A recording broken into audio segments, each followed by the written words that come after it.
Vortigern, the usurper, sat on his throne in London. One day a breathless messenger ran in and cried out, "Rise, Lord King, for the enemy approaches. Ambrosius and Uther come with them, along with 20,000 warriors. They have taken a great oath, Lord, to kill you before the year ends. They march towards you now, swift and fierce like the cold north wind of winter." At those words, Vortigern's face turned pale. He stood up in confusion and called for the best craftsmen and mechanics. He ordered them to build a strong castle in the far west of his lands. This castle would serve as a refuge from the vengeance of his master's sons. He insisted that the work be completed within 100 days. He warned them that failure would bring dire consequences. The craftsmen, worried for their safety, chose a suitable place to build the tower. They started to lay the foundations with great enthusiasm. As soon as the walls were built above the ground, they were suddenly destroyed at night. No one saw how it happened, who did it, or what caused it. The same events occurred repeatedly. The workmen, filled with fear, approached the king. They fell to the ground before him, pleading for his intervention and assistance in escaping their terrible tasks. The king felt a mix of rage and fear. He called for the astrologers and wizards. He sought their counsel on what these events might mean and how to overcome them. The wizards performed their spells and incantations. In the end, they declared that only the blood of a youth born without a mortal father, smeared on the castle's foundations, could make it stand. Messengers were sent quickly throughout the land. They sought to find, if possible, such a child. As they walked down a village street, they noticed a group of boys fighting and arguing. They heard one of them shout, "Avaunt, thou imp! Be gone, child of no human father. Go and find your father. Leave us in peace." The messengers looked closely at the boy and asked who he was. One claimed his name was Merlin. Another said no man knew his birth or parentage. A third insisted that only the foul fiend was his father. The officers heard the news. They seized Merlin and brought him before the king by force. As soon as he arrived, he asked loudly why he had been brought there. "My magicians," Vortigern replied, "instructed me to find a man without a human father. They said I should sprinkle my castle with his blood, so that it may endure." "Order those magicians," said Merlin. "They must come before me. I will prove they have lied." The king was surprised by his words. He ordered the magicians to come and sit before Merlin. Merlin then called out to them, "You do not know what hinders the foundation of the castle. You have suggested my blood as a cement, thinking it would help. But tell me instead what lies beneath the ground. There must be something below that prevents the tower from standing." The wizards heard these words. They felt fear. They did not respond. Merlin spoke to the king. "I ask, Lord, that workers may be sent to dig deep into the earth until they find a large pool of water." This was done. The pool was discovered deep beneath the ground's surface. Merlin turned to the magicians. He asked, "Tell me now, false sycophants, what lies beneath that pool?" But they did not speak. He then spoke to the king. He said, "Order this pool to be drained. At the bottom, you will find 2 great and huge dragons. They are now sleeping, but at night they wake and fight each other. During their great struggle, the ground shakes and trembles. This causes the towers to fall, as they have never found secure foundations." The king listened carefully to the words. He ordered the pool to be drained. Soon at the bottom, they found 2 dragons, fast asleep, just as Merlin had said. Vortigern sat by the edge of the pool. He waited until night to see what would happen next. 2 dragons appeared. One was white, and the other was red. They approached each other and began to fight fiercely.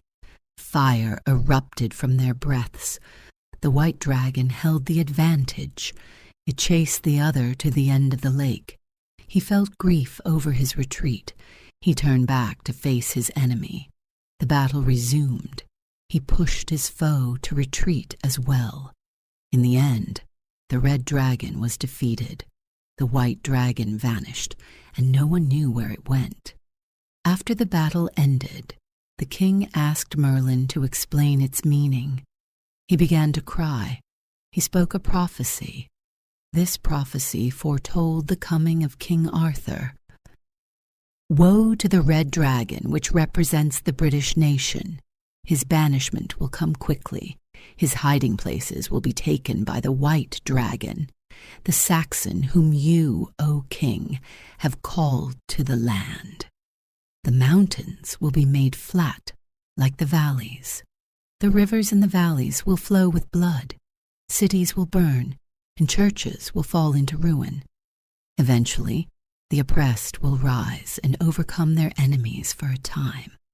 A boar from Cornwall will come. It will attack them and trample them underfoot. The island will be under his control. He will take the forests of Gaul. The house of Romulus will fear him. All the world will know his name. His end will remain a mystery. He will live on in the stories of the people. His deeds will nourish those who share them. But you, O Vortigern, should flee from the sons of Constantine. They will burn you in your tower. For your own downfall, you betrayed their father and brought the Saxon invaders to the land. Aurelius and Uther are coming to avenge their father's murder. The descendants of the white dragon will devastate your land and will seek your blood. Seek some shelter, if you wish, but who can avoid the fate set by God? The king listened, shaking with fear. He felt the weight of his sins and remained silent. He urged the builders of his tower to work day and night. He did not rest until he had escaped to it. Aurelius, the rightful king, was welcomed with joy by the Britons. They gathered around him and asked to be led against the Saxons. He would not start any other war until he had first killed Vortigern. He marched to Cambria. He arrived at the tower built by the usurper. He called out to all his knights, "Avenge the one who has ruined Britain and slain my father, your king." He moved quickly with many thousands toward the castle walls. He was pushed back repeatedly. Finally, he thought of fire. He ordered burning brands to be thrown into the building from all sides. The findings soon found a proper fuel. The fire did not cease. It spread into a mighty blaze. It burnt down the tower and Vortigern inside it. Aurelius then directed his strength against Hengist and the Saxons. He defeated them in many places. This weakened their power for a long time. As a result, the land enjoyed peace. The king traveled often. He restored ruined churches and brought order. He arrived at the monastery near Salisbury. There lay buried the British knights, who had been slain by Hengist's treachery. In earlier times, Hengist made a solemn truce with Vortigern. They agreed to meet in peace to settle terms. Hengist and his Saxons would leave Britain. However, the Saxon soldiers hid long daggers beneath their garments. At a signal, they attacked the Britons. Nearly 500 were slain. Aurelius felt deep sorrow as he looked at the place where the dead rested. He thought about how to create a fitting tomb for the many noble martyrs who had given their lives for their country. After seeking help from many craftsmen and builders without success, He followed the archbishop's advice and called for Merlin. He asked Merlin what he should do next. "If you wish to honor the burial place of these men," said Merlin, "send for the giant's dance located in Calaris, a mountain in Ireland. There is a stone structure there that none of this age could build without a complete understanding of the arts. These are large stones, remarkable in their nature. If they can be arranged here as they are in that place, they will remain forever in this spot of ground." Upon hearing Merlin's words, Aurelius laughed. He asked, "How can such large stones be moved from so far away? Does Britain not have stones suitable for this task?" "I pray the king," said Merlin, "to refrain from laughter. What I have said is true. Those stones are mystical and possess healing virtues. The giants of old brought them from the far coast of Africa. They placed them in Ireland while they lived there. Their purpose was to create baths for use during times of serious illness. If they washed the stones and placed the sick in the water, it healed them. It also helped those who were wounded in battle. Every stone among them still holds this same virtue." Upon hearing this, the Britons decided to send for the stones. They planned to go to war against the people of Ireland if those people refused to give them up. They chose Uther, the king's brother, as their chief. Then they set sail with 15,000 men. They arrived in Ireland. There, King Gilomanius stood against them. They fought fiercely. Only after a great battle could they come close to the giant's dance. The sight brought them joy and admiration. When they tried to move the stones, the entire army struggled. Their strength was not enough. Then Merlin, amused by their attempts, created clever machines.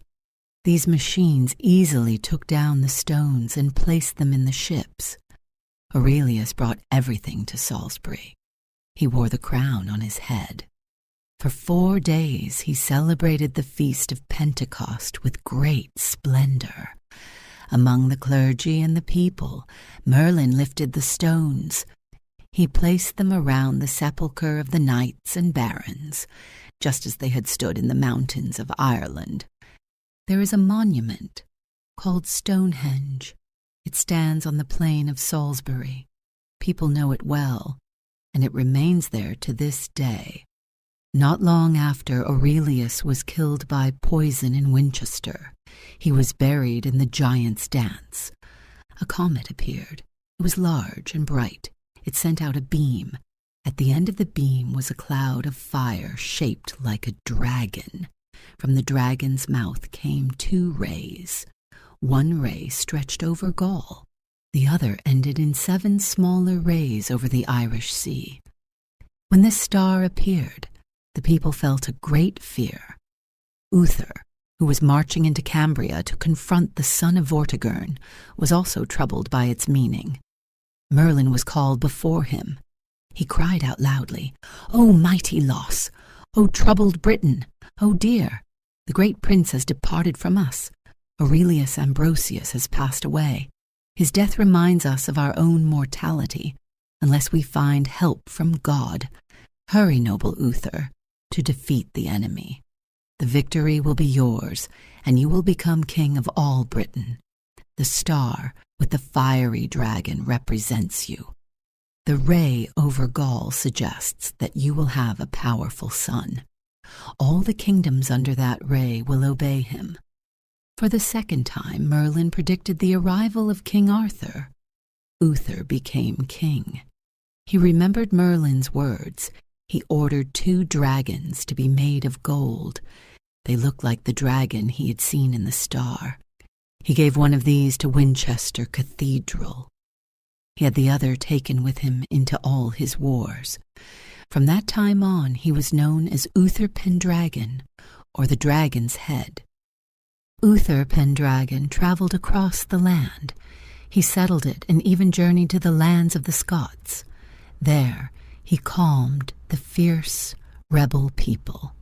Finally, he arrived in London and administered justice. At a grand banquet during Easter, the king invited many guests. Among them were Gorlois, Duke of Cornwall, and his wife, Igerna. She was known as the most beautiful woman in all of Britain. Not long after Gorlois was killed in battle, Uther decided to take Igerna as his wife. The king needed help. He wanted to reach her. She was in the high castle of Tintagel, far away on the coast of Cornwall. So he called for Merlin. He sought his advice and assistance. Merlin made a promise to him. There was one condition. The king had to give him the first son born from the marriage. Merlin, through his knowledge, knew that this firstborn would be the long-awaited prince, King Arthur. When Uther was finally married, Merlin visited the castle one day. He said, "Sir, you must now prepare for the care of your child." The king, confident in his decision, replied, "As you wish." "I know a lord of yours in this land," said Merlin. "He is a man who is both true and faithful. Let him care for the child. His name is Sir Ector. He has land in England and in Wales. When the child is born, let him be brought to me, unchristened, at that gate.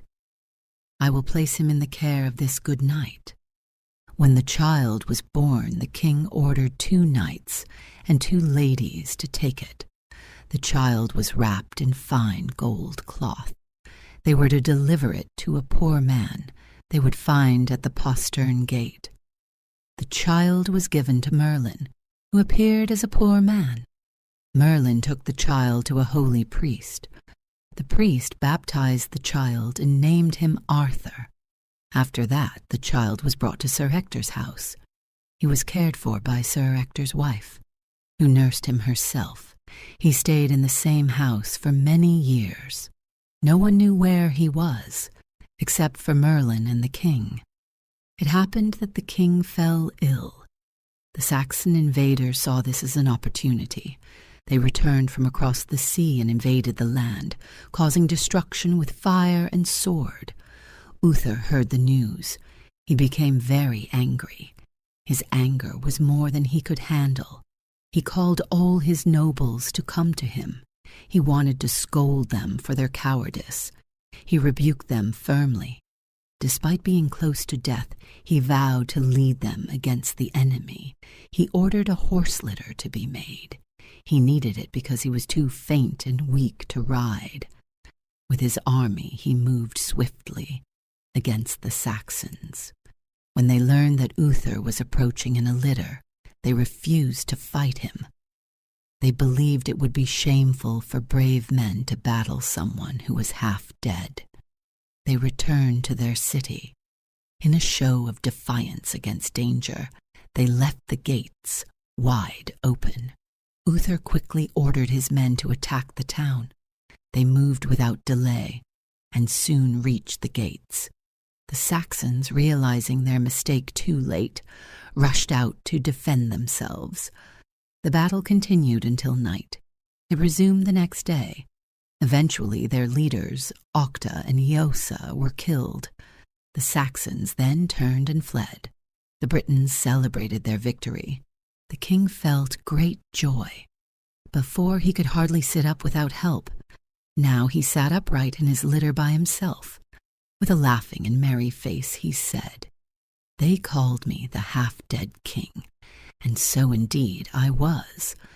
But victory to me, half dead, is better than defeat and the best health. To die with honor is much better than to live in disgrace." Yet the Saxons, despite their defeat, remained prepared for battle. Uther wanted to chase after them. However, his illness had worsened. His knights and barons stopped him from going on the adventure. The enemy grew bold.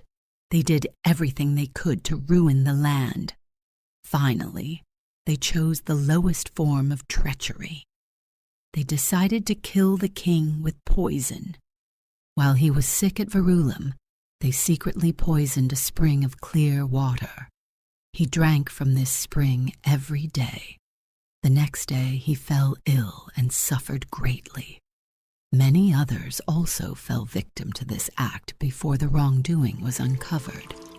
Eventually, they covered the well with heaps of earth. In the name of the Father, the knights and and of the barons Son, were filled with sorrow, and of the Holy Spirit. They gathered together to seek counsel. They went to Merlin for help. They wanted to know the king's wishes before he passed away, as he could no longer speak. "Sirs, there is no remedy," said Merlin.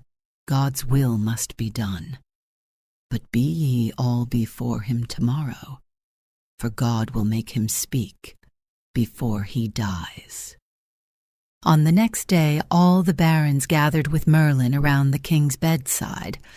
Merlin spoke to Uther, saying, "Lord, will your son Arthur be the king of this realm after you?"